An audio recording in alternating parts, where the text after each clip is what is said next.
É isso aí, galera. Estamos ao vivo. Hoje vai ser um grande bate-papo aí com o diretor Nando Rodrigues e Gutenberg Lins. Hoje o host que vai estar comigo é o Ed Moraes. Vai ser um bate-papo daqueles, hein, pessoal? Bom, a galera tá chegando. Bora, Ed. Tô te esperando. O Ed, que também é ator, dublador aí, tá iniciando a área na aqui nesse bate-papo. Vamos lá. Já te chamei, Ed. Tô no aguardo aí. Vamos lá. Ed, opa. Ed, como que tá, Ed? Tranquilo? Boa noite, Elton. Boa noite a todos do RC Cast, todos os fãs de anime. É hoje a grande noite que a gente vai ter a honra e o privilégio de falar com quem? Com quem? Com quem? Com o Nando Rodrigues, ele já tá aqui. Eu tô chamando ele, hein? Bora lá, vamos Bora, Nando. sem perder tempo, Tô hein? esperando. E o Gutenberg, o Gutenberg É Lins, que é verdade. dublê. Cara é sinistro, hein? Fala, Nando! Beleza, cara? Estamos ao vivo? Estamos ao vivo. Prazerzão receber você aí na casa, viu? Grande honra, obrigado pelo convite, hein? Nossa, prazerzaço estar aqui com vocês hoje, hein? Prazer Deixa eu todo ver, acho nosso. que Olha Gutenberg só, chegou. Nando, muita gente está ansiosa para saber o que você tem que falar sobre essa grande produção que está aí, ó, em vias de fato. É, rapaz, olha só quem diria para os fãs de Cavaleiros do Zodíaco não tem nada melhor do que ouvir que isso vai se tornar realidade aqui, ó, no nosso Brasil, cara. Coisa linda, hein? Verdade, Dizer que nossa. o coração. Convidei o Gutenberg, Chama o vamos Guto lá. aí. Mas eu, Ed, se os caras lá fora não faz, deixa que a gente faz, né? Fala, Tá certo, é Gutenberg. isso aí, com certeza. Temos Fala aí. passivo para isso. Não temos? Boa noite, pessoal. É. Tudo bem? Boa E aí, noite. pessoal? Fala, Nando. Agora Boa sim, Boa estamos. noite. Obrigado aí pelo convite e pela oportunidade, hein? Prazer é todo Bora lá, Ed. nosso. Com Pois você. bem, hoje nós temos a honra e o privilégio a todos os fãs do RCCast de terem a honra e o privilégio de ouvir muita coisa a respeito do mundo anime. Mais do que isso, a gente vai falar hoje com uma produção que está em vias de fato. E nós temos aqui duas pessoas que são responsáveis para que isso se torne realidade. E já é realidade. Nós temos aqui o grande responsável por tudo, Nando, e nós temos também o nosso grande e responsável pela parte de coreografia em relação às artes marciais, o Gutenberg. Pois bem, pergunta para os dois. Começamos com vocês e deixamos vocês bem à vontade para responderem essas perguntas e várias outras que essa live não tem tempo para acabar. Se Que vocês isso? realmente estão aí esperando que realmente se preparem, que ela vai render muito. Então, olha só, vou começar com essa pergunta que todo mundo quer saber. Olha só, como vocês dois iniciaram as suas carreiras? Vamos lá, a gente quer saber. Vamos lá, todo mundo quer Vai lá, saber esse cast. Nando. Vamos aquela vez. Começar por mim. Bora, Nando, você? Ó, eu vou mandar um abraço pro Fabiano que tá assistindo aí. Fabiano, um abração pra você também. Parceiraço, feliz que você deu Opa, espaço pra gente grande gravar Fabiano. o Dragão de Abraço. Rosan. A gente gravou Show. num sítio. O cara fez uma estátua de 3 metros e meio, 5 metros, ela é uma estátua gigante do chinês. Uma estátua, é aqui em Mogi das Cruzes, no sítio. Depois ele fala melhor. É parceiraço, abraço aí, Fabiano.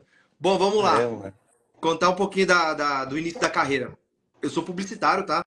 Eu fiz publicidade e propaganda na faculdade. E aí, quando eu tava fazendo faculdade, eu fiquei sabendo de uma oficina de cinema fornecida pela Cultura aqui da minha cidade, que eu sou de Mogi das Cruzes, São Paulo. Aí falaram assim, ó, oficina de cinema, vem fazer. Eu falei, como assim oficina de cinema? Que papo é esse, né? Aí eu fui um dia pra fazer, eu sei que eu não tinha tempo pra nada, eu arranjei mais uma coisa, porque eu tava fazendo TCC da faculdade, estágio, era um monte de coisa, e fui fazer essa oficina. Só que nessa eu descobri que dava pra fazer cinema, eu não tinha ideia. Eu já sabia editar umas coisinhas, né? Eu já fazia edição para trabalhos da agência de publicidade, né, que eu trabalhava, e aí eu fui fazer esse curso. Meu, eu vi um outro universo, assim, né? Se você realmente fazer um roteiro, pegar sua câmera, gravar o seu filme, o seu projeto, né? Porque a gente fez, acho que foi não lembro se era um filme de terror, suspense, um drama, mas foi meu pontapé inicial. Eu falei, caramba, que legal. Então, assim, foi o meu primeiro contato com o cinema foi através de uma oficina que forneceram. E isso foi em 2014. E olha que curioso, 10 anos depois, como a vida é cíclica. 10 anos depois, hoje eu sou professor de cinema, estou dando aula de cinema no mesmo formato que eu fiz lá atrás. Então, assim, uma coisa que eu nunca imaginei, que eu ia atuar nessa área e dar aula depois, né? Experiência você tem, né, para isso, né? Realmente colocou em prática e botou isso no curso. Que legal, cara. Acho que os alunos só têm a ganhar quando tem uma bagagem como essa que você tem a oferecer para eles. É bacana. Show. E aí, Gutenberg, conta aí pra gente, cara. Eu imagino, cara, com certeza. Você, Gutenberg, você conta pra gente. A minha carreira, a minha experiência divide em 2 etapas, tá?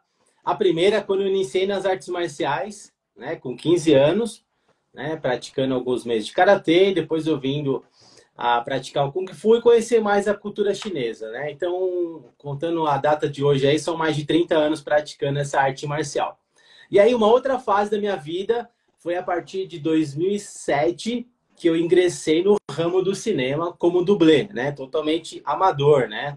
E lógico, depois com o tempo eu fui me profissionalizando, fiz cursos, já fui ingressando em outras produções maiores, enfim. E aí eu procurei, depois de ter uma experiência nesse ramo, se destacar um pouco no mercado assim, de dublê, focado um pouco mais na parte marciais, né? Nas lutas marciais. Que até então os dublês não era uma coisa tão especializada assim. Eles faziam coisas mais de cenas de alto risco, mas a questão de luta não tinha uma qualidade técnica pro lado marcial, sabe? Era mais coisa de briga de rua, né? Então, quando eu me especializei numa determinada arte marcial, que é o Kung Fu, eu coloquei na minha cabeça que eu ia me especializar cada vez mais nesse ramo de dublê, né? Enfim, e aí já estamos aí com mais de, vamos dizer, de empresa há 13 anos já, trabalhando em vários segmentos aí de cinema, publicidade, videoclipe, né? Enfim, e a gente tem a honra aí, o privilégio de trabalhar com o nosso amigo irmão Nando aí, nessas produções também. Gutenberg, eu tenho uma curiosidade, assim, sobre a sua área, né? Se eu quiser ser um dublê, como que eu faço? Existe um curso, então. Exato. E você falou de especialidade, né? No caso, existe o cara que é paraquedista e daí chamam ele, ou é pelo porte físico que é próximo ao ator? Então são duas perguntas juntas. Boa pergunta, boa pergunta. Bom, assim, existe um curso, tá? Esses cursos aqui só são ministrados em São Paulo e Rio de Janeiro. Aí talvez você pergunta, mas por quê? Porque aqui só se concentra os polos, né? As escolas de Kung Fu, de dublês, desculpa, se concentra somente nesses polos. São Paulo e Rio, né? Em questão de cenas de ação, para você ser dublê, lógico, tudo tem a ver com o perfil.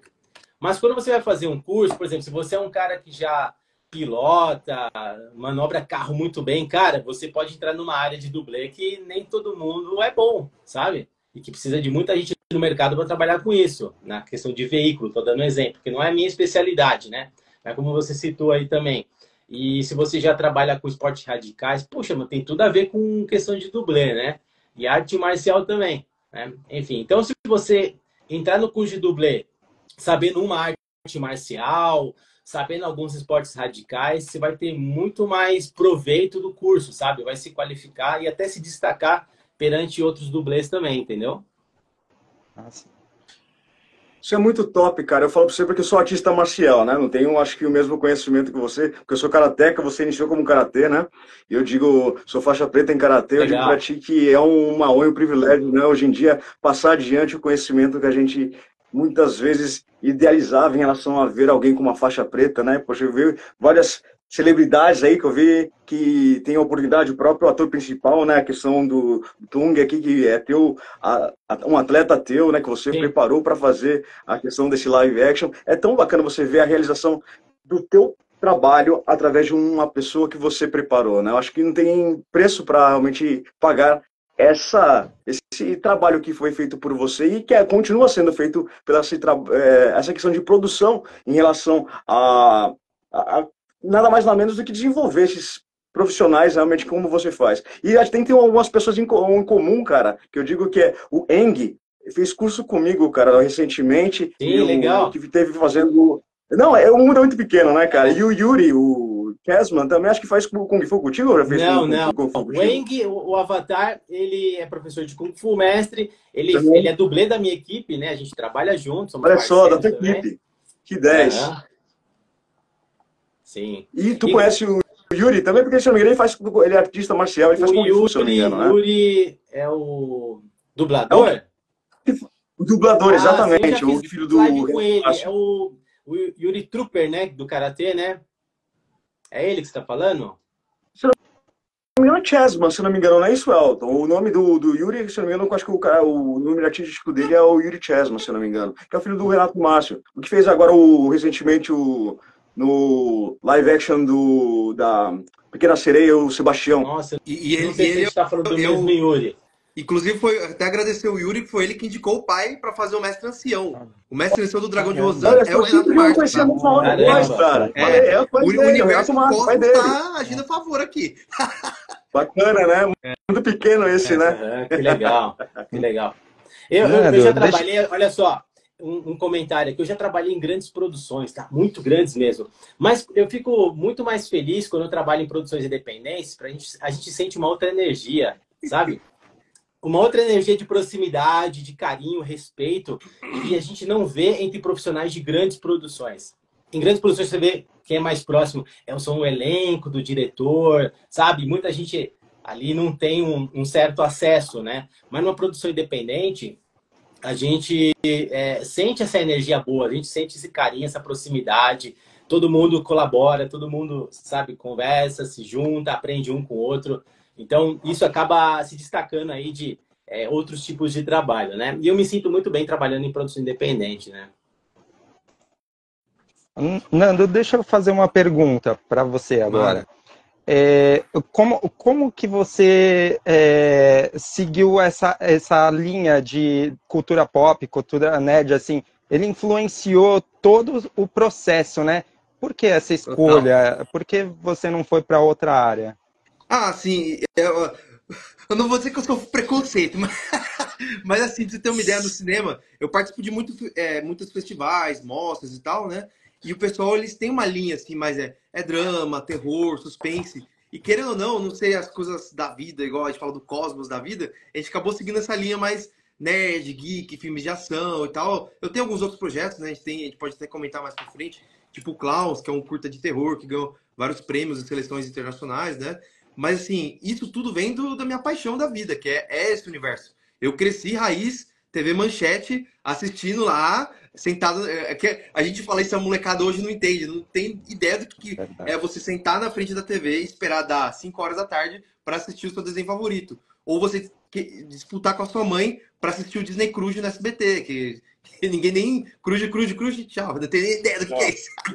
Então, assim, é outra época, outros tempos, 30 anos atrás, 25 anos atrás, que já se perderam já. Então, esses projetos que a gente faz é uma forma de homenagear, né? Então, por exemplo, só explicando, né? A gente faz cinema, só que igual o Guto falou, né? São projetos independentes, são filmes de baixo orçamento, não? Então, diferente do pessoal que assiste lá Marvel, Vingadores, Liga da Justiça, lá que vê aqueles filmes grandiosos, até eles, para chegarem lá, começaram de algum lugar. Então a gente está começando na produção independente, que é guerrilha, cinema guerrilha, fazendo com pouco que tem, com possível e impossível. E dentro desse formato do guerrilha, né? Aí tem vários gêneros.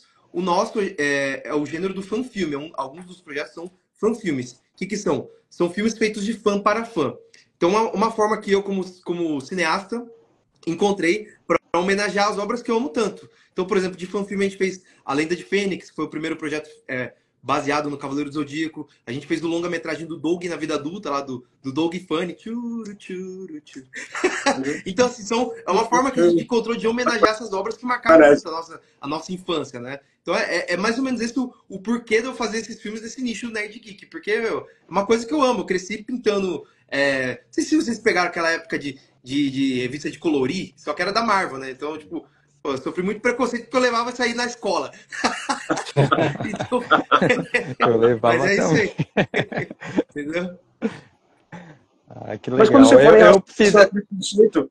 Desculpa, Edson. Quando você fala em relação à questão do preconceito, é complicado. A gente está vivendo uma nova geração que realmente não tem uma referência como nós tivemos de desenhos animados, né? As animações realmente fazem muito falta. Hoje em dia, o povo vive da questão do que é passado ou no TikTok ou justamente na questão dos influenciadores digitais, né? Realmente é um tanto quanto pobre em comparação ao que você está falando, que marcou toda uma geração, né? As pessoas que têm aí os 40 anos para frente, né, realmente vivenciaram essa questão de assistir toda a questão dos tokusatsu que passavam na televisão, passavam na TV Manchete, como você disse, né? Era um desenho que você fala assim, no Clube da Criança, que você fala assim, rapaz, não é possível, como é que eu consigo assistir um programa desse o dia inteiro, a tarde inteira, e eu quero assistir de manhã, seja no SBT, seja na própria Rede Manchete no período da tarde, tinha horários marcados, né? Isso que é o mais bacana em relação a tudo isso. E eu acho que o mais legal de tudo isso, sabe, Nando, é tu colocar isso hoje em dia como sendo uma realidade. Eu quero fazer, nada mais nada menos, como uma homenagem, né? De um fã para outros fãs que realmente curtem esse tipo de universo. Top, cara. E é muito legal. E como você disse que é algo independente, eu sei que é muito mais complicado em relação à questão orçamentária, de fazer isso se tornar realidade. Conta pra gente aí como é que é para, sabe, é passar por essa questão dessa grande dificuldade de fazer isso se tornar realidade. E pegar pessoas, profissionais com tanto conhecimento como você pegou aqui, eu dando uma olhada no teaser realmente da tua produção, que a gente está falando agora, né? Eu falo assim, cara, como você conseguiu juntar tantos grandes profissionais? Tem aqui o próprio Gutenberg não deixa realmente mentir em relação a isso. Como é que tu fez para fazer como uma criação independente de conseguir, com tão pouco orçamento, que a gente sabe que é difícil para ti, fazer com que isso se tornasse realidade e que as pessoas acreditassem nesse projeto? Até hoje eu não sei. Tô brincando. Não, brincadeira.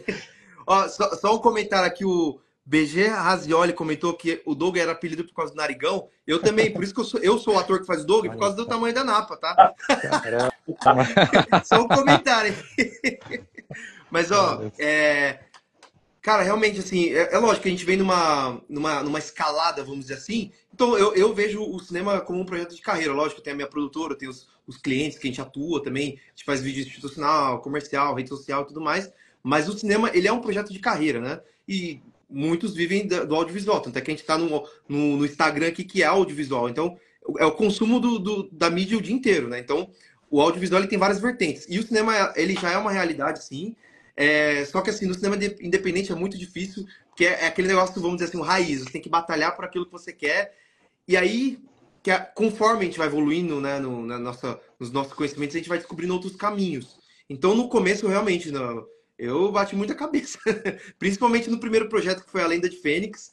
Até o Guto, que tá aqui, tipo, ele veio para salvar tudo, porque assim, só para dar um exemplo, né, eu gosto de ressaltar isso aí. Na Lenda de Fênix, eu também não sou assim, nossa, um exímio lutador, mas eu já fiz Kung Fu, boxe, Muay Thai, eu luto também, né?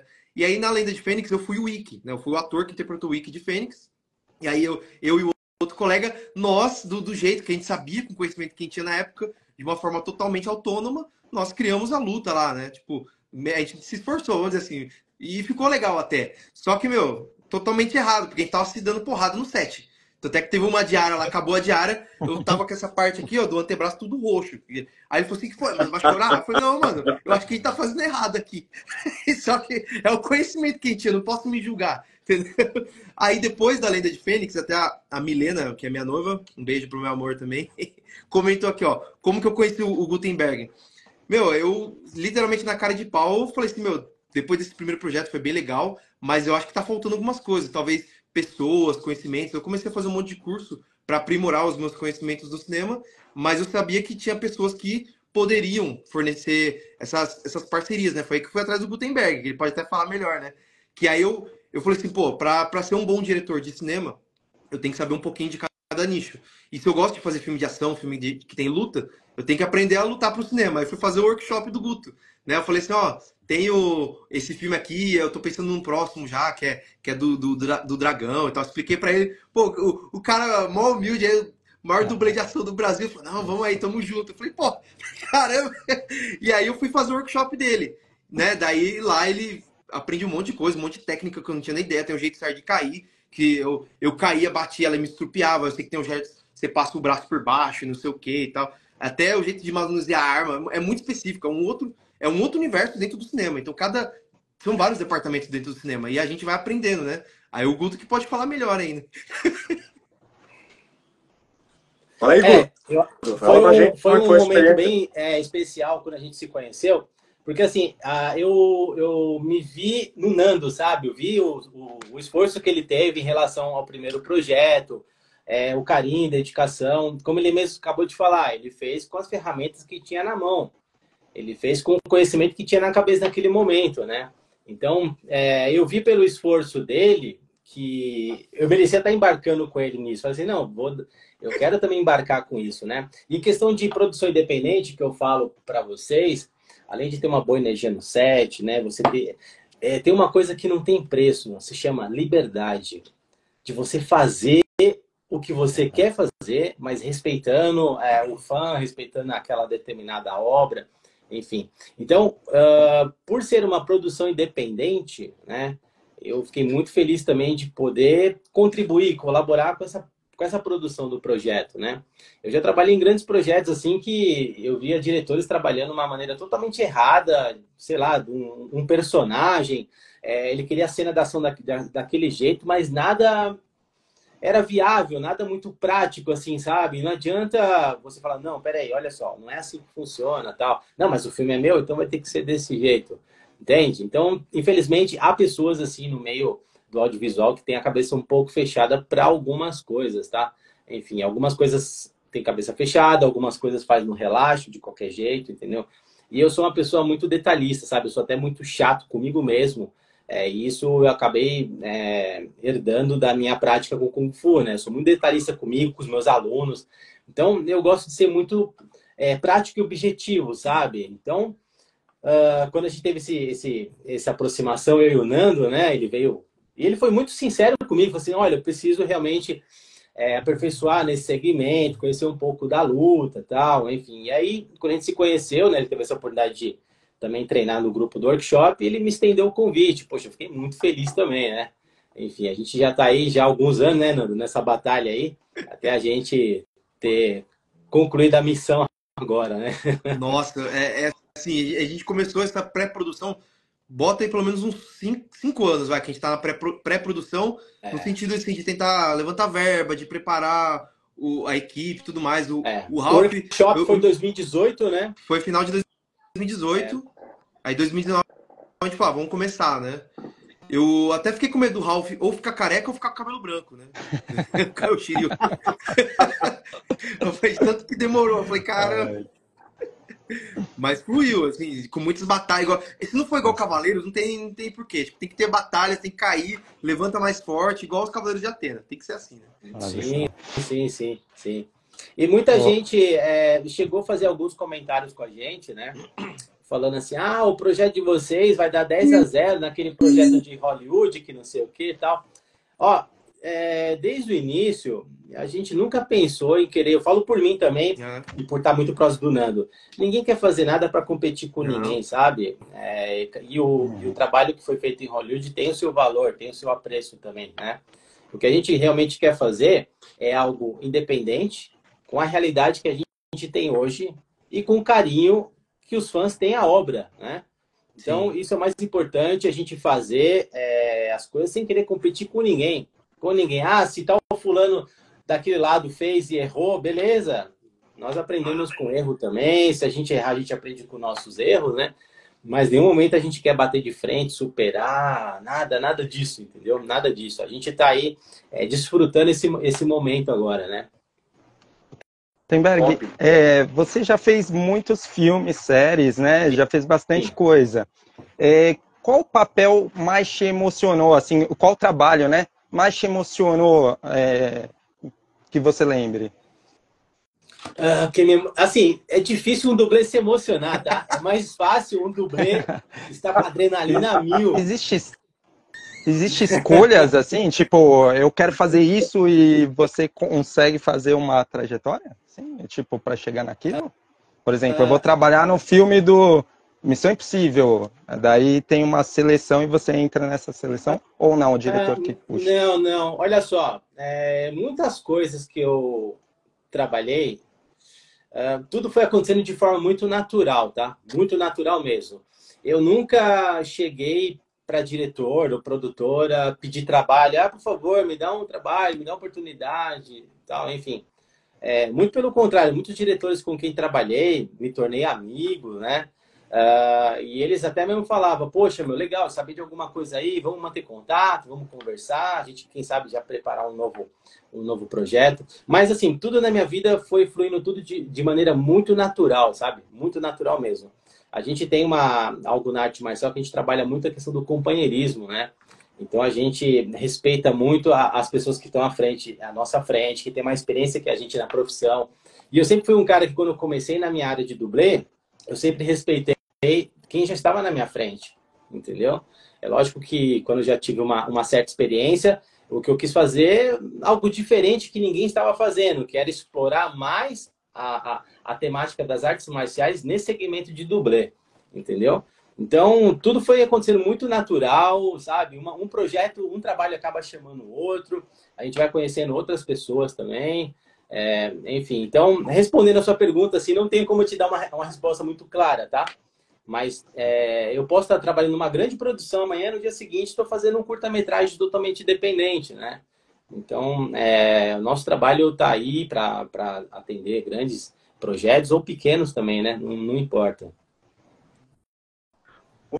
Ô, Nando, como é que foi roteirizar o primeiro filme em 2017, A Lenda de Fênix, cara? Você tentou ser o mais fiel possível ao que realmente passava na série, no próprio mangá. Como é que foi trazer isso? Isso é uma realidade, cara. Porque o grande problema muitas vezes é que a gente acaba pecando muitas vezes. Sabe que a gente já várias tentativas, muita gente acabou de fazer, os clássicos se tornarem filmes, se assim, sair foi um total desastre. Como é que foi para você fazer o primeiro em 2017 e depois de, olha só, agora em 2024 tu roteirizar justamente o Dragão de Rosan? Como é que foi para você esse processo de criação?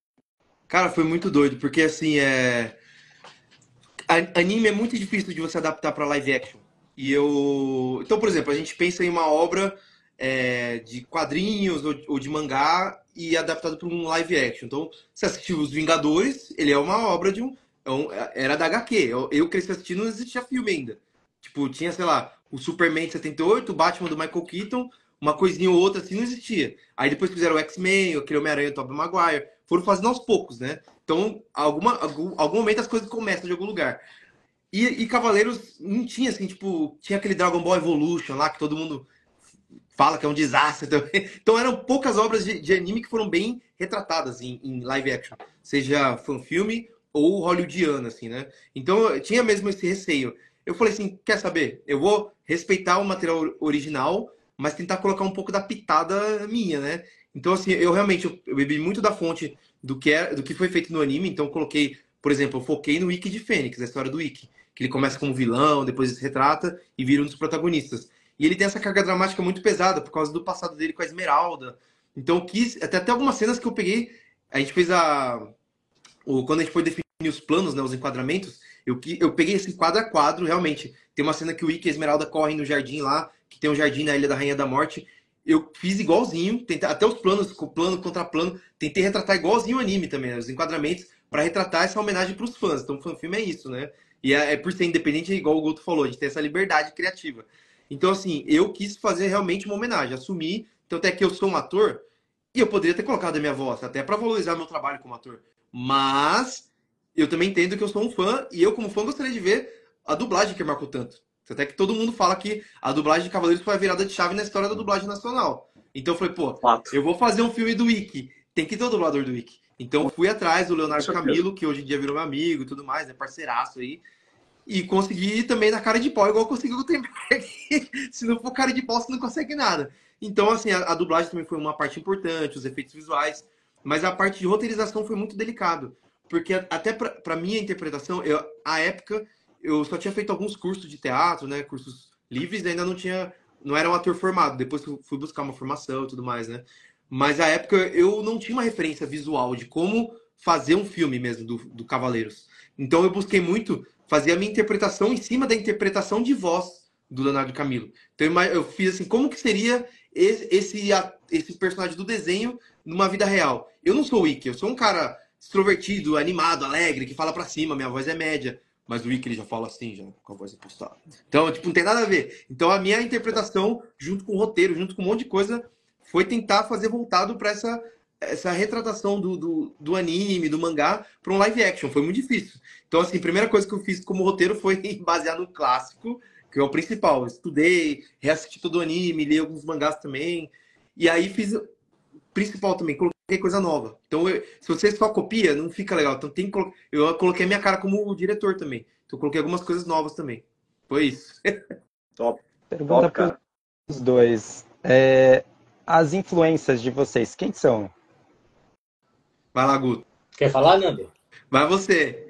Ó, bom, a minha influência como artista marcial, lógico, sempre Jack Chan, Bruce Lee, Jet Li, mas a minha inspiração maior é Jack Chan, por também ser dublê, por ser também coreógrafo, enfim. Então, quando eu comecei a assistir os filmes do Jack Chan, e ele, no final do filme, mostrava, né, um pouco dos bastidores, erros de gravação, ali, acho que era a primeira vez que a gente estava tendo contato com bastidores de filme de ação, né? Porque até então, naquela época dos filmes antigos dele, não tinha making-offs tão, né, direcionados sobre o filme em si.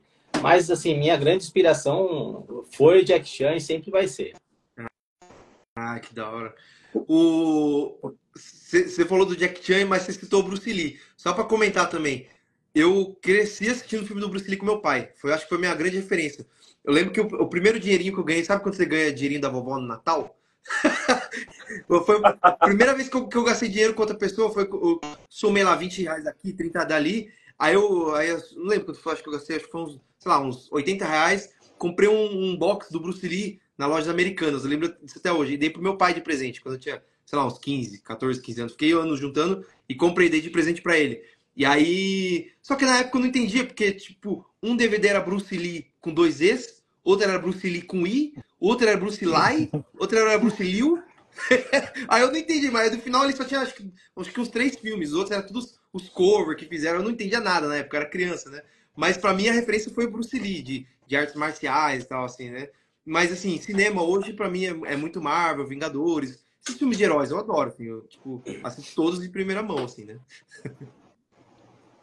Olha só, nós temos uma pergunta feita aqui pela Ariane para você, Nando. Como é que funciona as autorizações para fazer a produção de um filme? Precisa pedir para os criadores ou os detentores dos direitos? Então, como que funciona? O fanfilme, ele está numa linha tênue, numa linha nebulosa ali, de como se fosse uma paródia, tá? Então, quando eu fui fazer a Lenda de Fênix, eu entrei numa imersão de estudo de tudo que já foi feito de fanfilme, questão de direitos autorais e tudo mais, para poder entender como que funcionava. Então, por exemplo, teve, acho que até então, as últimas vezes que eu fui ver, teve 2 casos que o fanfilme foi derrubado. Teve um caso que foi um fanfilme que fizeram do Star Trek, se não me engano. Não lembro se era Paramount, alguma produtora. Os caras fizeram uma vaquinha, um crowdfunding, e eles conseguiram arrecadar $1 milhão. Tipo assim, com vaquinha coletiva. E aí os caras, tipo assim, eles tinham feito um curta de uns 20 e poucos minutos, e era pra produzir um longa de 1h20, mais ou menos. E eles já estavam começando a produção. Aí os caras falaram, pô, tá ficando melhor que o nosso aqui. Aí chegaram lá e derrubaram, assim. Então, assim, foram poucos casos que tiveram alguma questão burocrática. Porque como que funciona? O fanfilme, ele é um projeto de fã para fã, só que sem fins comerciais, sem fins lucrativos. Então, por exemplo, eu, enquanto produtor, são funções diferentes no cinema, né? É bom ressaltar. O diretor, ele faz a direção artística do filme. Então, ele dirige a cena, dirige os atores, ele dirige os enquadramentos que ele quer, a parte artística do filme. O produtor, ele cuida da parte executiva, tudo que é relacionado à produção do projeto, né? E eu, por coincidência, faço as duas vertentes. E aí, como produtor, a gente tem que ficar atento nessas questões, produção executiva. Então, o fanfilme, ele é um filme sem fins comerciais. Só que, para você produzir o filme, você precisa da verba, porque hoje em dia, a nossa equipe toda só trabalha com audiovisual. Então, tipo, para vocês terem uma ideia, o Dragão de Rosan a gente gravou de segunda a sexta, durante a semana. Foi uma semana intensiva. Então foi. Olha que engraçado, a gente gravou o filme inteiro em uma semana. Isso eu nunca tinha feito na vida, foi a primeira vez. Agora, pra vocês terem uma ideia, a Lenda de Fênix, que foi um outro curta, a gente demorou 6 meses pra gravar. Olha a diferença. Um demorou 6 meses, o outro demorou uma semana. Diferença, né? Muito doido. Então, assim, só pra resumir, essa questão dos direitos autorais, a gente tem consciência disso, então a gente conseguiu algumas verbas de vaquinha, de lei de incentivo para conseguir produzir. Só que hoje, se eu quiser lançar o filme, sei lá, quiser lançar no cinema, eu tenho consciência que eu não posso lucrar em cima do projeto, né? Eu, como, tipo assim, eu posso ser pago pelo meu trabalho como produtor audiovisual, só que não lucrar em cima de uma obra que eu não tenho detenção dos direitos. Então, se eu fosse criar algo novo, aí tudo bem. É mais ou menos assim que funciona. Perfeito. Para vocês dois de novo, qual foi o desafio de O Dragão de Rosan na gravação? E no caso do seu, Guto, seria na hora da coreografia, né? Qual foi o maior desafio? O Guto pode falar porque o Guto teve múltiplas funções, né, Guto? Fala aí. Verdade. Olha só, em questão das coreografias, nós tivemos pouco tempo de ensaio. A gente deveria ter bastante ensaio, mas a gente estava com uma logística bem complicada, né? Da agenda do elenco também, né? Enfim, isso daí atrapalha um pouco, mas assim, com a nossa experiência que a gente já tem em set de filmagem, com cenas de ação, a gente tenta compensar isso no dia da filmagem. Então, por exemplo, se a gente treinou o ator durante algum tempo, a gente vai chegar a tal dia marcado para filmar, a gente tenta marcar antes, né? A gente fazer uma passada, conhecer o local que a gente vai lutar, conhecer o ambiente, né? E aí eu, como coordenador de dublê, eu tenho que ver se o local é seguro. Se o ator for cair aqui, tem alguma coisa que pode estar machucando ele, enfim. Então, tudo isso a gente tem que fazer um mapeamento no local, né? Em questão de segurança, mas eu não vou falar que teve, assim, tantas dificuldades, mas eu acho que uma coisa que a gente procurou correr um pouco foi contra o tempo, né? Que a gente teve pouco tempo de ensaio mesmo, né? A gente ter o elenco mais entrosado nas cenas de luta. Mas, independente disso, eu acho que foi tudo bem, foi tudo de acordo. Eu acho que eu de fora olhando assim, o elenco mandou muito bem nas cenas de luta. Sem contar que teve um momento que eu fui... a primeira diária teve uns atrasos lá, aí eu falei assim, vamos ensaiar, né? E aí eu fui ensaiar com 2 atores, quando eu voltei pro Gutenberg, ele e o Bruno, que foi os que fizeram a luta, os caras colocaram luta a mais, que não tinha, né, Guto? Sim, velho. Acho que é o Guto lá tocando aí, né? Algum celular tocando. Perdão, desculpa, gente. Perdão. Achei que era o meu, eu falei, ué. Eu fiquei preocupado. Chamada direta para vocês, hein? Pergunta direta. Opa. Nando, como você comentou, né? A gente estava até improvisando com mais sequências de luta, né? Sim, sim. A gente sabe que o que a gente pode entregar mais, a gente vai entregar também, né? A gente fez um trabalho bem de parceria com o Bruno mesmo. Ele foi muito dedicado nas cenas de luta. Então é assim, né? Eu já trabalhei com o Bruno em outros projetos. Então, quando a gente já se conhece, já tem aquela energia, a gente se entrega um pouco mais pro projeto também, entendeu? Isso é bom.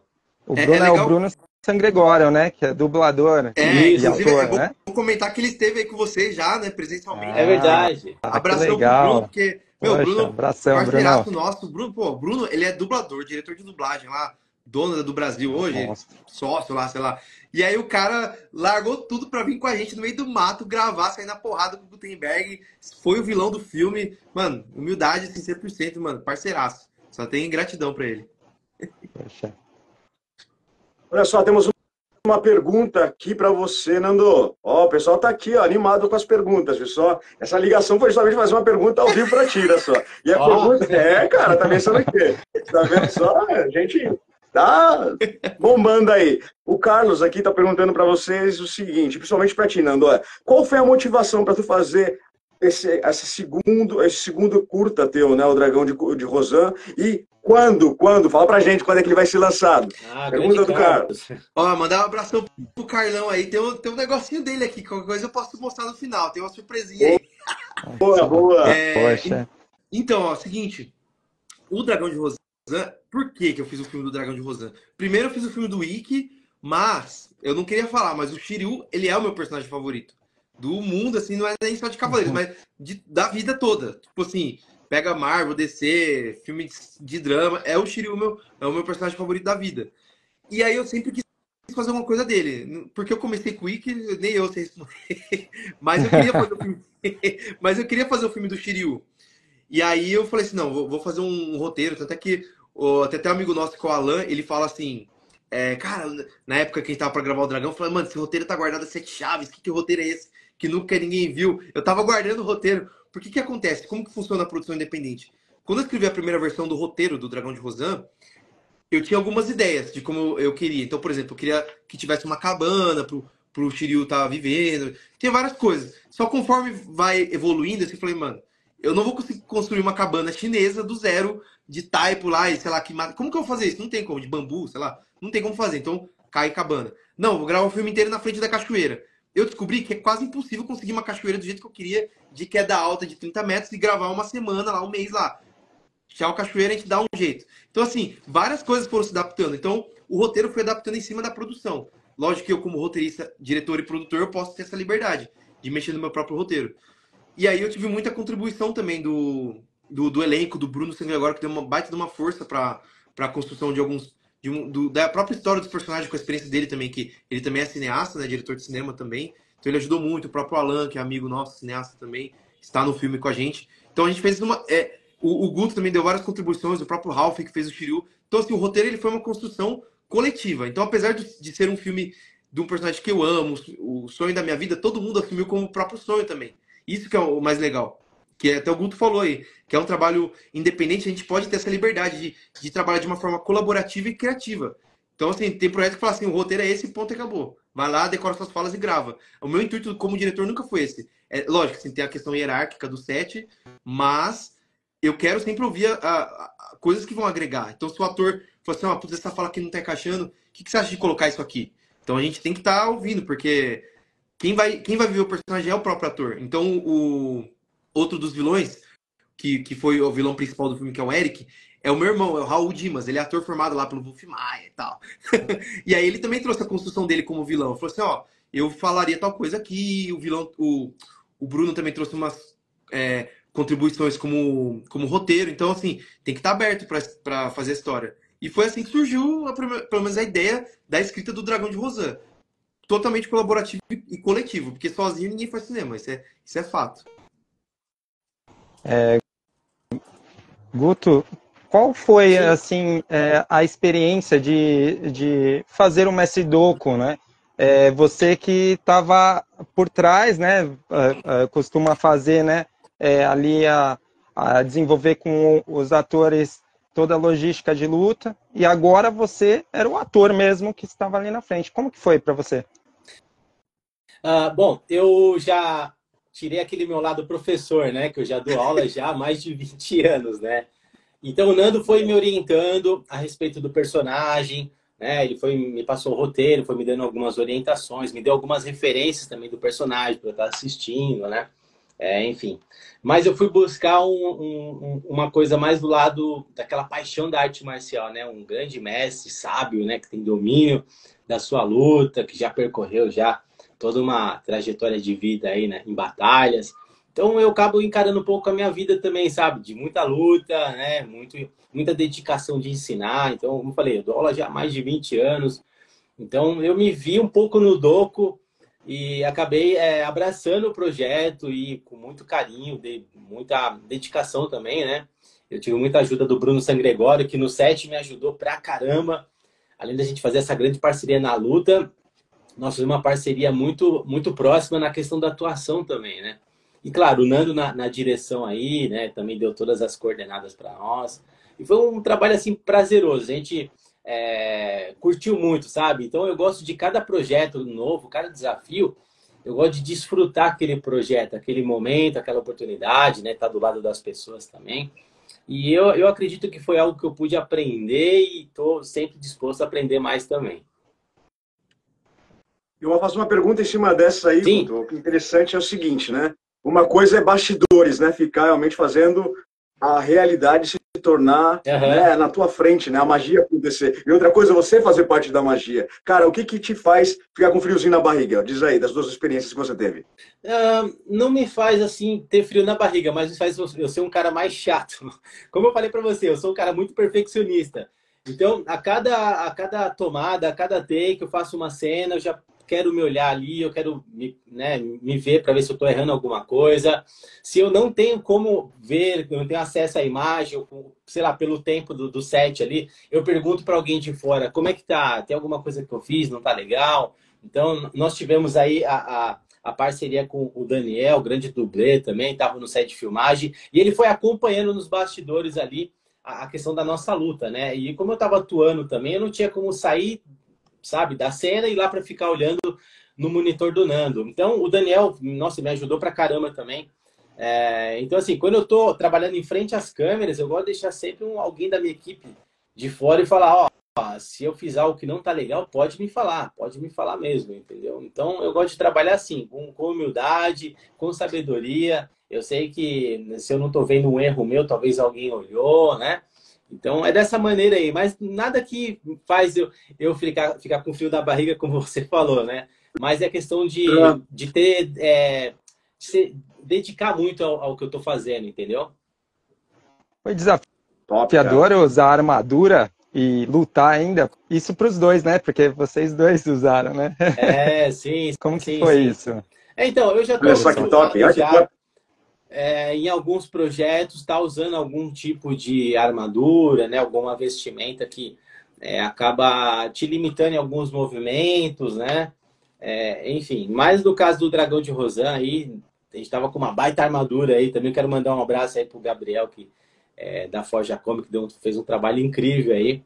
Enfim, vocês vão ver como que a armadura vai estar no filme, mas tudo que foi feito ali, nossa, foi tudo com muito, muito carinho mesmo. Lógico, tem suas dificuldades, tá trabalhando debaixo, né, do sol, né, quente pra caramba, não é fácil você estar vestindo aquela armadura, ou qualquer outra armadura que seja, né? Tem seus desafios aí, mas a gente sobressai desses contratempos e faz tudo pela arte, né? Só para comentar também Maravilha, em top. relação à armadura no set, porque o pessoal acha que vai pôr armadura, vai estar dando golpe de Kung Fu, mortal. Por exemplo, quando a gente vai Antes fazer... fosse, né, Nando? não é assim, calma lá. Então, por exemplo, quando a gente vai fazer a produção do filme, a gente tem a gente faz uma análise técnica e coloca uma lista de produção, de itens de produção.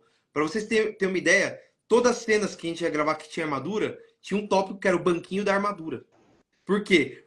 Porque para colocar armadura, o Gutenberg tinha que sentar, porque tem todo um processo. Então, primeiro coloca a coxa, depois coloca a canela 1, canela 2, bota e tal. Aí depois dá a mão, levanta do banquinho e fica em pé. Aí coloca o peitoral, coloca tal. Não é igual no desenho, que a armadura vem... No filme, na versão final, vai ficar igual a abertura. Especiais aí. Não, no filme vai ficar igual, vocês vão ver, vai ficar igualzinho. Mas no set não é assim, não.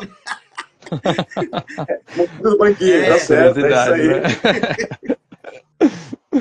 Ô, Nando, tem uma pergunta pra você que foi feita aqui pela Milena. Ó, você se inspirou no desenho ou no mangá para escrever tanto o roteiro do primeiro como do segundo? Ah, legal. Seu live. No primeiro, eu foquei mais no anime mesmo. Eu peguei só o anime. Aí, pro segundo, eu falei assim, não, peraí. Vou voltar um pouquinho na fonte raiz. Então, eu maratonei todo o anime, li todos os mangás e li todos... A gente chama de filler, que são histórias não oficiais, né? Então, eu assisti todos os fillers e li também mangás que são oficiais e não oficiais. Então, eu peguei... Pra quem é fã de Cavaleiros, que é aquele fã que leu todos os mangás, vai ter muita referência do mangá, tá? Então, vai ter muita referência do mangá. Tem cena que, inclusive, que eu coloquei no filme só pra fazer referência pro mangá. Então, assim, quem é fã, mas os caras só... É que tem umas rixas, né? Só assistiu o anime. Pô, não tem problema ter assistido só o anime. A gente conheceu o Cavaleiros por causa da Manchete, que passou na TV, né? Tudo bem. Mas também para essa galera que gosta muito, que é ficcionada no mangá, temos referências do mangá também. Então, assim, que eu não vou ficar dando spoiler agora, né? Quando chegar o momento eu vou falar. Mas tem pelo menos umas 3 cenas que são de coisas do mangá. O pessoal tá falando que vai assistir e vai ficar pensando no banquinho. Na cena do banquinho, como você fez pensando, falou em segredo aí, talvez apareça no making off, né? Quem sabe, né? O banquinho aparece no making off. Verdade. Nossa, inclusive aí tá tirado, hein? Eu queria agradecer até o Paulo, da Design Filmes, que é um parceiraço nosso, entrou como parceiro assim, uns 45 do segundo tempo no projeto, mas ele tem feito um trabalho de make-off incrível, assim. Ele foi lá, cobriu a gente no set, depois a gente foi no estúdio dele, a gente gravou uns bastidores, assim, contando, resenha do set e tudo mais. Fez um trabalho muito legal. Então, assim, em breve, a gente vai lançar um make-off exclusivo do filme, a gente vai lançar talvez no nosso canal do YouTube, contando, assim, coisa que é só bastidores mesmo. Porque ver o filme pronto é legal pra caramba. Mas o legal é saber como que foi feito, né? A galera tem curiosidade, né? Não tenha dúvidas. Todo mundo espera por isso, né, Elton? É verdade. Bom, você falou que você está fazendo uma série sequencial, mangás, animes, né? E Tokusatsu. Você tem projetos para Tokusatsu? Olha o Jasper Changeman aí, ó. Jiraiya. Ô, Guto, tem que pedir autorização pro mestre aqui, ó. Tem que me autorizar. Autoriza ou não autoriza? Opa! Opa, então vem coisa boa aí, hein? Tem coisa... Ó, já matei, então. Cara, não precisa esperar a tua fala lá. Quem sabe, Nando? Vamos lá. Vou deixar o Guto falar, introduzir o assunto primeiro, daí eu entro depois também, complementando. Fala aí, Guto. Da onde... Tem um outro projeto, vou falar brevemente, aí o Guto entra na imersão. Tem outro projeto que a gente está iniciando, que é o Metal Force, que ele é um tokusatsu nacional, tá? Mas eu quero que o Guto fale melhor como que surgiu esse projeto. Fala aí, Guto. Tá legal. Bom, esse projeto já surgiu há uns 2 anos atrás. Eu e meu parceiro Daniel, que também é dublê, coreógrafo, né? A gente estava com uma ideia de fazer um simples vídeo para o YouTube usando o personagem Cruiser, que é o personagem que eu fui dublê do Hiroshi Watari lá no clipe do On The Rocks do Ricardo Cruz, né? Então a gente estava com uma ideia de fazer um vídeo simples e a gente estava muito inquieto porque a gente não colocava isso em prática e a gente sempre colocava uma coisa, não, mas se a gente fizer isso, se a gente fizer isso. A gente ficou colocando tantas e tantas coisas que o projeto começou a crescer e de maneira que começaram a agregar pessoas profissionais do cinema, igual o projeto Dragão de Rosan. Então, a gente deu uma estacionada nesse pequeno vídeo que a gente iria fazer e a gente ficou com algo muito mais sério, tá? Então, o Daniel, ele é um grande roteirista também, grande dublê, então ele ficou encarregado de cuidar de toda essa história aí. E aí, a gente já estava em contato aí com o Nando, conversando com ele, né? Dele também embarcar nessa daí, de dirigir esse projeto, enfim. Então, a gente está aí com esse projeto do Metal Force. Ele é uma continuação do clipe do On The Rocks, né? Lógico, a gente tem todo um universo criado aí, com o roteiro escrito pelo Daniel. E a gente tem também grandes parceiros aí, profissionais do segmento Tokusatsu, né? Então, a gente está, assim, com profissionais de cinema e profissionais do segmento Tokusatsu junto, trabalhando nessa produção aí, né? Aí agora eu dou espaço para o Nando já esticar o assunto e detalhar um pouco mais aí. Eu mesmo fiquei muito feliz e honrado, porque assim, o Dragão de Rosan é um projeto meu, que eu vinha fazendo há muito tempo e convidei o Guto. Só que aí o convite veio invertido. Ele tinha um projeto deles e falou assim, ó, você quer dirigir? Eu falei, caramba, que honra, hein? Que honra, hein? Eu falei, não, lógico, você acha que eu vou pensar nessa resposta? Já topei, quando surgiu esse convite, né? E aí, assim, inclusive, é bom ressaltar isso aí, o trabalho do Daniel está sendo muito legal nesse sentido de criar esse universo de Tokusatsu, porque são muitas referências, é uma imersão muito grande. Assim, eu admito que eu não consumi tanto o universo Tokusatsu quanto algumas outras pessoas, né? Mas eu assisti muito. Na época da Manchete, eu assisti muito o Jiraiya, o Jaspion, alguma coisa de Cybercops, umas coisinhas assim. Eu assisti, mas é a memória curta, né? Então eu tô resgatando agora. Lógico, como diretor, a gente tem que estudar, né? Não pode só pegar e vou fazer o que eu acho. Tem que estudar, né? Então isso é importantíssimo. Tem os caras que pegam filme aí só vai lá e faz. Não, tem que estudar, é importante. Então a gente já tô fazendo essa imersão de estudo já nos Tokusatsu também para ter uma imersão maior na direção também, né? E agora a gente está nessa construção de produção como um todo, né? Então a gente tem a questão do roteiro que já está sendo elaborado, e aí tem também a parte artística, que a gente tem algumas coisinhas que já estão sendo elaboradas. Aí agora eu não sei se eu tenho autorização do Gutenberg para mostrar um spoiler aqui, ou é muito? Não, você que manda, spoiler na área, vai lá, pessoal. Só que assim, vai ser a primeira vez que vai ser mostrado. Olha só, cara. A gente não lançou nem o Dragão de Rosan ainda. Os caras querem mostrar o próximo já. Cara. Poxa. Então, vamos lá então, vamos mostrar aqui? Bora, toma coragem e mostra. Que honra, hein? Vai lá. Primeira mão, né? Nem o Gutenberg viu direito ainda. Aqui está com vocês o nosso herói, o Cruiser. Nossa, olha isso. Que é isso. Quem que faz esses capacetes, essas armaduras? Esse aqui quem O fez Carlos, foi lá do Rio Grande do Sul, ele tá até aqui na live, hein? Não sei se ele tá aí ainda na live, o Carlão. Caramba, né? parabéns, viu? Que trabalho incrível, Não, hein? tem um detalhe Ó, aqui, Nossos ó. detalhes, né? Ó. Pode Olha falar. só, Que coisa ele linda, acende, cara. Que Olha Vou animal. mostrar de perto aqui, ó. só. Efeitos Nossa. especiais, tá vendo só? Top isso, hein? Cara, de verdade, eu sou muito fã da cultura pop e tudo mais, né? E, meu, ver isso aí eu tenho, em casa, tenho tanta coisa. Vocês só estão vendo um pedacinho aqui, ó. Aham. É muita Que da coisa aqui, ó. Então vocês conhecem o clipe On The Rocks do Ricardo Cruz, né? Conhecem? Sim, Ricardo Sim. Cruz é referência, né? Questão da trilha sonora, né? Cara, que É legal. dele. Eu tenho uma foto postada com ele que ele estava no Festival do Japão e eu falei, cara, sou teu fãzaço, gosto muito do teu trabalho, né, como cantor, né, e como esse cara foi atrás, né, de colher na fonte, né, ele realmente Sim. queria saber de onde tudo isso foi pro Japão para estudar tudo isso, né, muito bacana isso, né. Ricardo Cruz também esteve num evento que a gente organiza a parte artística aqui no litoral de São Paulo. E ele legal. esteve um tempo muito legal, assim. Era incrível. Ele é parceiro.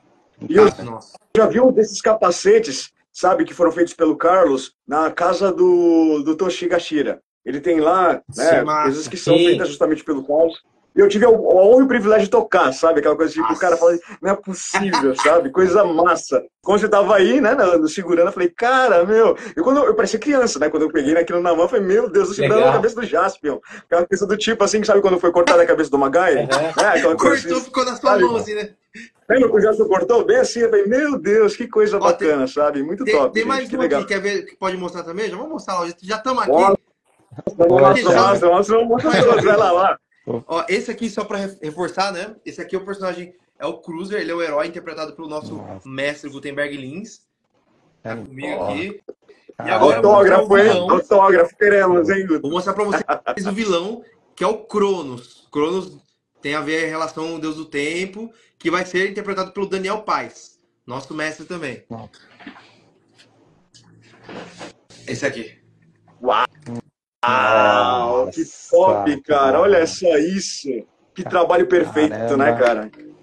Tá Esse muito aqui tem raiz mesmo esse aqui o tem um trabalho, sistema né? também, ó. Parece mesmo. Vamos ver. Até falaram aqui nos comentários Olha sobre. isso. Nossa, Coisa, olha lá. lembra essa coisa Uau. Spectrum-Man, toda essa Ó, pegada. Liga e desliga, ó. Cybercopsa. Que top isso, né? Animal, cara. Parabéns, cara. Eu queria. E para enxergar, consegue enxergar normalmente? Aí Então, tem que ser a com os gente não mestres. chegou a fazer o teste oficial, mas o Carlos nos garantiu que a gente consegue enxergar por debaixo dessa área que está luminosa, né? Então você tem uma boa visibilidade ali. Caramba, que incrível, cara. Parabéns. O problema não é nem demais, tanto hein? Olha só. enxergar e respirar, né? Vai ficar muito. Ó, legal. esse Olha daqui, isso. esse é o vilão, Olha. ele tem cara de mal, sabe? Que é isso? Muito. Dá, Que vilão. animal. dá pra Cara, enxergar e né? respirar, só não sei por quanto tempo, mas dá. Na luta, você deve ter algum macete, porque Tem que ter. na luta você perde o fôlego ali, né? Então, sim. Olha só, o capacete que eu usei lá no On The Rocks, olha só, nós estamos falando aí de 2014, foi quando a gente gravou esse clipe, tá? Então, todas as cenas ali como Cruiser, não foi o Hiroshi Watari que fez, fui eu que fiz como dublê dele, né? Hiroshi Watari fez a luta como civil, mas vários momentos ali que eu não podia tirar o capacete para fora, o que eu tinha que fazer era dar uma folga, fazer respirar, colocar de novo e ir para a cena, tá? Então Nossa. eram alguns momentos que eu tinha um respiro ali, né? E também não tinha tanta abertura para respirar ali livremente, né? Até que esse daí que o Carlos fez, ele se dedicou muito mais aí na questão do ator estar respirando, tá? Mas assim, querendo ou não, tem suas dificuldades. Não é nada confortável você estar com um capacete e ter que fazer cena de luta, sabe? Não é confortável assim. Se você vai fazer um desfile cosplay, tá no palco, vestiu, faz uma pose, olha para lá e para cá, legal. Mas você lutar em frente às câmeras, uma coreografia que já tá definida e não poder errar, é difícil, sabe? É muita coisa. Nossa. Top, top, top, top. Eu tenho uma pergunta para você, ô Nando, em relação à questão do elenco, que foi necessário para fazer a gravação do Dragão de Rosan. Quantas pessoas efetivamente foram necessárias para fazer com que esse projeto teu no elenco se tornasse realidade, cara? Elenco de atores ou de produção como um todo, você tá perguntando? O de atores, porque eu vi o peso da questão não somente da questão da produção, né? Eu tomei nota aqui da quantidade de gente que tá aí, o Caio Gaona, né? Tava Nossa, é o uma próprio galera. Rafung, né? O Elcio Sodré, cara, né? Eu fiquei assim, poxa, bobo. Que honra tu trazer o Sodré. Já tinha trazido já nada mais nada menos do Leonardo que o Leonardo Camilo, né? Aí tu me trazer ainda, poxa, o Sodré, eu falei, cara, ó, parabéns, hein? Trouxe só gente de nome para fazer com que aquilo se tornasse o mais real possível a Cavaleiros do Zodíaco, cara. Então, eu te falo, em relação à questão do elenco, quantas pessoas foi, né, você trouxe para fazer parte desse elenco? E se você quiser falar realmente a questão dos bastidores, que a produção também é tão necessária para que esse projeto também se tornasse realidade. O projeto inteiro, quantas pessoas ele teve? Foi por volta de quase 20 pessoas como produção, né? Foi 18, 20 pessoas, dependendo da diária, que a gente tinha ali. Tinha diária que vinha mais gente para ajudar em algumas funções, outras com menos funções, né? Mas tem muito mais gente envolvida. Porque, igual você citou algumas pessoas, como que funciona o cinema? Ele é dividido basicamente em 3 etapas, que é a pré-produção, a produção e a pós-produção. A pré-produção é onde a gente organiza o filme. Então, por exemplo, na luta, a gente vai fazer os ensaios, os atores vão fazer leitura de roteiro, ensaiar suas falas, a gente confecciona os figurinos. A produção é a filmagem do filme em si, a gente no set. E a pós-produção é a etapa que a gente está agora, literalmente, que é edição, dublagem, trilha sonora, efeitos visuais, poder, cosmo. É muita coisa, é muita coisa. Então, assim, o filme como um todo, eu ainda não contabilizei, viu? O filme, todo mundo que participou efetivamente, sei lá, passa de 30, assim. Mas, assim, no set tinha diária que beirava ali 18 pessoas. Acho que teve uma diária que teve 20 pessoas. Eu não contei certinho. Por que eu te pergunto isso, ô Nando? Porque fazer uma comparação em relação ao teu primeiro live action para o segundo, justamente. Se a questão da proporção foi muito maior em relação à primeira, ou se você conseguiu enxugar o máximo possível. Por isso que eu te faço essa pergunta. Olha que curioso. É até interessante você comentar isso, porque no primeiro projeto, como a gente tava com uma... Tipo assim, eu ia falar orçamento limitado. Não tinha orçamento limitado, era 0 orçamento, era um cofrinho que eu literalmente quebrei e contei as moedinhas. Foi exatamente assim que eu fiz a Lenda de Fênix. Então, assim, teve algumas cenas por questão... Então, assim, é lógico que é bom a gente comentar que eu tava muito mais experiente, né? Então, tem a questão do planejamento e o fazejamento, né? Então, na Lenda de Fênix, eu admito que muita coisa a gente foi fazendo, foi o fazejamento. Então, a gente gravou uma primeira cena em um mês e a outra cena, sei lá, 4, 5, 6 meses depois. Então, o meu cabelo tava assim, na outra tava um tufo. Então, teve diária que a gente foi no set só pra filmar por causa do cabelo. O cabelo tava feio, né? Então, eu tive que refazer e tal. Lógico que no corte final a gente não percebe, porque foram... O pessoal chama de reshoot, né? Igual, estão fazendo refilmagem lá da cena dos Vingadores. É tipo isso. A gente foi fazer refilmagem para consertar erros nossos, né? Então, assim, e eu gosto de falar isso porque a gente vai aprendendo com os próprios erros. É importante comentar. Sempre. Mas, assim, teve diária na Lenda de Fênix que eu achei que o menos era mais. Então, assim, eu justamente fui com a equipe totalmente reduzida. Era os 2 atores que iam atuar, o cara que ia filmar, o diretor e alguém para fazer o som.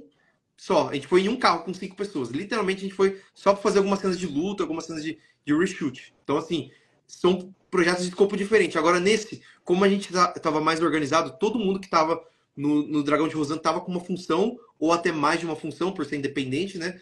E todo mundo tinha coisa o tempo todo para fazer. Não tinha jeito. E, assim, foi muito bem organizado, assim, até, mas, assim, também muita gente estava com múltiplas funções. Mas é produção guerrilha, né? Natural. Top. Teve algum momento inusitado nas gravações no set? Algum momento engraçado, alguma coisa que vocês lembram? Nossa, teve muita coisa. Você lembra alguma aí, Guto? Sentar no banquinho. Assim? O banquinho. Esse é o banquinho, mas sentado já. Tem um monte. Por exemplo, teve cena que a gente tava gravando lá, que tava começando a escurecer, aí a gente tinha que fazer cena no bambuzal e dentro do bambu começa a escurecer. Teve cena que a gente tinha que gravar, porque assim, como que a gente faz no set? A gente faz todo um cronograma, que chama a OD, a ordem do dia. Então a gente organiza tudo que a gente vai gravar por minutagem, né? Então, a gente tem 45 minutos para gravar essa cena. E a gente tem que cumprir aquela minutagem, senão atrasa o set todo. E, por exemplo, teve cena que acabou atrasando e tal, e aí foi por último a gente pra almoçar. Então, não lembro se o Guto tava nessa cena, acho que sim. Que era a cena da armadura, sei lá, a gente foi tudo depois, né? Chegou pra comer, a comida já tava fria. Tipo, a gente foi almoçar 1h30 depois de todo mundo. Então, assim, era um banquetão, assim. Olha que legal. A gente teve uma função que nos outros filmes a gente já não teve, chama catering. É produção de catering. A pessoa responsável só por cuidar do rango da galera. Então, a follow de rango a gente já... que foi aqui, queria até mandar um abraço pra Edi aí. Então, assim, a gente chegava no set, tava tudo pronto, a mesa lá com os pratos, com a alimentação tudo prontinha. Só que essa diária que a gente fez da armadura, que foi uma diária bem tensa também, a gente comeu a comida fria porque a gente ficou lá ralando, lá trampando, né? Eu vou fazer uma pergunta para ti, Gutenberg. A questão é a seguinte: por que você pensou na mesma hora, ou se foi você ou se foi o Nando, na questão da escolha do Ralph Toon para fazer o papel de Shiryu? Você já tinha, na mesma hora que o enredo já tinha sido passado para você, esse foi o nome que veio na tua cabeça na mesma hora? Como foi a escolha dele e a preparação desse cara? Uma vez que ele já era uma pérola tua, né? Que foi forjada por ti. Sim. Então, eu já fiquei bem assim, surpreso quando o Nando queria explorar o personagem Shiryu no filme. Eu não tinha outra pessoa na minha mente que eu pudesse falar, Nando, vai falar com esse cara. Eu não tinha outra pessoa a não ser o Ralph. Não tinha outra. Não tinha, só Perfeito, que... né? Se eu falasse, tem um fulano, tal, quem sabe em tal lugar, eu ia estar mentindo para ele. Enfim, a primeira coisa, assim, foi o Ralph. Foi 2018, ele já estava treinando há alguns anos comigo. O Ralph é um atleta, um aluno muito dedicado, muito parceiro, sabe? Muito amigo também. Ele também já tinha feito alguns trabalhos, né? Já foi modelo, enfim. Então, isso também ajudou isso, sabe? Ajudou. Claro que deu um peso para ele, falou assim, caramba, que responsabilidade eu ter que protagonizar esse projeto sendo Shiryu, tipo, ele criou uma certa responsabilidade ali que ele soube administrar muito bem depois, sabe? Enfim, mas ele foi... O Nando criou algo que estava reservado para ser para ele. Não tinha outra pessoa. Não tinha outra pessoa, entendeu? Então, uma coisa que eu sempre dava pro Ralph, conselhos, né? Lógico, muitos conselhos eu dou na vida marcial para ele, no Kung Fu. Eu falo, Ralph, aproveita as oportunidades, abraça mesmo, sabe? Não pega nada com medo, sabe? Abraça com carinho mesmo e desfruta o momento, curte o processo, não pense no resultado final. Sem falar para ele, curte o processo desde a preparação, estudar o personagem, sabe? E eu procurei sempre dar essa tranquilidade para ele, como se ele estivesse indo para fazer uma exibição de Kung Fu, sei lá, para 1000 pessoas, entendeu? Então eu procurei dar essas orientações para ele, entendeu? Mas assim, eu acho que tudo foi se encaixando muito bem, né? Energeticamente falando, né? Teve uma energia muito boa das pessoas se aproximando, se conhecendo, né? Todo mundo abraçando o projeto. Então isso é o legal, é uma coisa que a gente, como eu falei, repito, tá? Isso é uma coisa que eu não vejo em grandes produções. Então todo mundo tá lá mais pela grana que tá recebendo do que pelo amor à arte, ao cinema, ao projeto em si, entendeu? Então isso é uma coisa que ficou bem clara aí nessa produção. Top.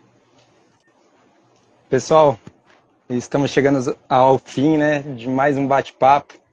Mas, cara, eu queria deixar o convite para vocês, porque esse bate-papo vai fluir aí muito para uma próxima oportunidade. E Claro. queria fazer esse convite para que vocês retornassem aí para a gente fazer mais um bate-papo. Já topei. Queria agradecer você, queria agradecer vocês, né, Nando, Gutenberg. Valeu, obrigado por ter aceitado, foi um papo muito legal. E, poxa, virei fã já, são demais. Parabéns pelo trabalho, viu? Valeu, obrigado. Eu tenho a última pergunta antes da nossa despedida. Pode pergunta fazer, que você não respondeu. Manda, Vamos lá. aí. Quando vai ser o lançamento? Fala pra gente. Vamos Alguém lá. perguntou aí, a gente acabou na corrida não respondendo. Agora a gente, finalizando a etapa de produção, estamos entrando na pós-produção. Então, entra efeitos visuais, trilha sonora, logo vem dublagem também. Então, é uma etapa bem delicada. Então, o nosso filme ele ficou para o início de 2025. A gente está para definir o mês exato e a data exata ainda. Então, para quem quiser saber de primeira mão, acompanhe a gente no Instagram, que é @odragãoderosan. tudo junto. Por favor, segue a gente lá, que a gente tá postando uns conteúdos bem legais, assim, tá fazendo um trabalho bem legal de making-off, de redes sociais, pra gente, o pessoal acompanhar mesmo os bastidores, como é que funciona, né? Então acompanha lá também pra vocês verem como que funciona e ficar por dentro, porque vai ter novidade. Tem coisa que a gente não mostrou ainda, tá? Só vou falar isso, tem coisa que a gente não mostrou que a gente vai mostrar em breve. Então, logo temos o lançamento. Essa live vai ficar gravada, eu vou deixar na descrição, tá bom, pessoal? Legal, valeu. Olha só fazer uma última pergunta em relação a isso. E como é que o pessoal ainda pode ajudar, colaborar com a questão do projeto? A questão, algum tipo de forma que o pessoal pode apoiar de alguma forma, além de curtir, de se inscrever no canal? Existe alguma forma? Então, a gente chegou a lançar uma vaquinha coletiva, mas a gente não teve assim, o retorno que a gente gostaria. Então, assim, ó, pra gente agora, o que a gente mais precisa é chegar na boca do povo. O que a gente precisa é chegar na boca do povo. Então, assim, se vocês puderem, manda lá o vídeo que a gente fez da armadura, o teaser, entra lá e manda pros caras, os grandes influenciadores da cultura pop geek. E se você quer ajudar, clica na setinha aqui de compartilhar, manda lá pros caras, os caras, vocês sabem quem são os canais grandes, manda pros caras grandes e fala assim, ó, tem uns caras brasileiros fazendo filme do Cavaleiros aqui, ó. Isso vai ajudar muito, pode ter certeza, isso vai ajudar muito. Então, se a galera arregaçar de clicar na setinha e mandar pros influenciadores, vai ajudar muito. Isso é o que a gente mais pede. Fica a dica, né, pessoal? Valeu, brigadão, viu, Nando? Gutenberg, foi um prazer conhecer vocês dois. Obrigado, viu? Gente, obrigado pelo convite aí, valeu mesmo. Prazerzaço conversar com vocês, Ed, Elton aí. Valeu demais, hein? Obrigado. E o pessoal da equipe que tá aqui no chat também, Milena, a Ed, obrigado, pessoal. Todo mundo aí. Né? Valeu, obrigado, Parabéns pelo trabalho aí, pessoal. Falou. Tchau. Foto, Elton, tira uma foto, Manda uma foto final, temos uma foto final. Vai lá. Pode ser? Ó, pentei o cabelo, Vai lá. Os três, hein? Agora. Os três, hein? Mais uma? Aê! Show! Valeu, galera. Obrigado, viu? Valeu. Sucesso pra vocês. Obrigado, viu? Valeu. Valeu, Valeu, obrigado. semana aí. Tchau. É nóis.